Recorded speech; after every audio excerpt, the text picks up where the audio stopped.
மூணாவது சீக்ரெட்டு எபிரேயர் 3:19.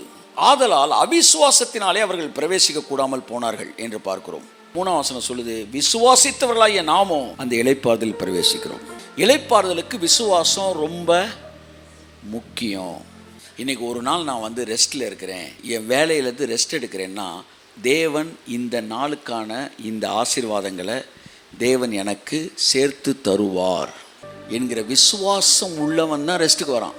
இந்த 7வது நாள் கர்த்தர் சொன்னார், மன்னாவை என்ன செய்யக்கூடாது, போய் தேடக்கூடாது, ரெஸ்ட்டில் இருக்கணும்னு சொன்னார். பார்த்தீங்களா? அப்போ என்ன செஞ்சார்?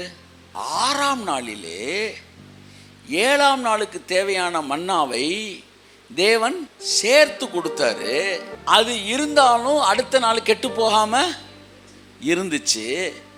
ஸோ எவன் ரெஸ்ட் எடுக்கணும்னு முடிவு எடுக்கிறானோ அவனுக்கு வேலை பார்த்தா என்ன சம்பாதிப்பானோ அதை சேர்த்து கொடுத்துட்றாரு.